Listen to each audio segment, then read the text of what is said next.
নমস্কার সবাইকে, আমার চ্যানেলে তোমাদের সবাইকে স্বাগত। তো আমাদের বিয়ের আর মাত্র 1 মাস বাকি। তো আমার বৌদি হঠাৎ করে ফোন করে আমাকে বলে পার্লারের পক্ষ থেকে তোদের দুজনকে আইবুড়ো ভাত খাওয়াবো। তারপর আমরা রেডি হয়ে বেরিয়ে পড়ি আইবুড়ো ভাত খাওয়ার উদ্দেশ্যে। দেখো পৌঁছে গেছি। পৌঁছে এখানে ওয়েলকাম করার জন্য সবার ফার্স্টে পুকাই দাঁড়িয়েছিল। আর ঢুকেই তো পুকাইকে দেখি ও খেতেও লেগেছে। আর এখানে আমিও ভিডিও করছি, বৌদিও ভিডিও করছে। আর ওদিকে ওরা এখনো পর্যন্ত ডেকোরেশন করতেই ব্যস্ত। তারপরে দেখো ওরা কত কিছু আয়োজন করেছে আমাদের জন্য। আমি সত্যিই ভাবতেও পারিনি যে ওরা এত কিছু করবে। এখানে মেনুতে ছিল ভাত, পটেটো ফ্রাই, ডাল মাখানি, পনির বাটার মশলা, মিক্স ভেজ, পাঁপড়, চিকেন বিরিয়ানি, চিকেন কষা আর কোল্ড ড্রিঙ্কস। ওরা আবার কেকেরও ব্যবস্থা করেছিল, আমি তো ভাবতেই পারিনি এত কিছু। Happy birthday, happy birthday, happy birthday. অনেক অনেক ভালো থাকো দুজনাই। তারপর তো তোমাদেরকে বললাম ওরা কেক এনেছিল। তো দেখো কেক কাটার সময় যে কি যে ওরা উল্টো পাল্টা বলছে, সত্যি তোমরা জাস্ট শোনো একবার।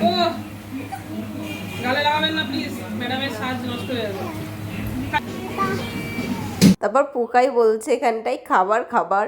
ওর সত্যি ও ও খুব এক্সাইটেড ছিল। পুকাই তো পুকাইয়ের মশাইয়ের সঙ্গেই খেলা করতে ব্যস্ত। তো সবাই মিলে আমাকে জোর করে ভেতরে ঢুকিয়ে দিল, বলল বসে পড়ো খেতে। আর এমনিতেও অনেকটাই দেরি হয়ে গেছিলো, আমরা যেহেতু লেট করে গেছিলাম ওখানে একটু, তো বেশ অনেকটাই দেরি হয়ে গেছিলো, তাই সবাই বসে পড়লাম খেতে। পুকাইকেও কোলে নিয়ে নিলাম আমি, ও বসে পড়লো খেতে। বেশ অনেকটাই বেলা হয়ে গেছে। দেখো আমরা তিনজন কেমন ম্যাচিং ম্যাচিং হয়ে গেছি না, কোনো প্ল্যান ছাড়াই।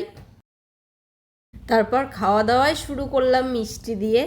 আর হঠাৎ করে এই সময় রেস্টুরেন্ট থেকে ব্যাকগ্রাউন্ডে একটা কি সুন্দর গান বাজিয়েছিল দেখো। চোখ তুলে দেখো না কে এসেছে। জোর করে দেখো, আমি বলছি খাবো না, তবুও জোর করে আমার মুখে মিষ্টিটা ঢুকিয়ে দেওয়া হচ্ছে। ওরা আবার গিফটেরও ব্যবস্থা করেছিল, সত্যি আমি তো পুরো অবাক। তারপর তো গিফটটা ওপেন করে দেখি গিফটের ভেতর কি আছে।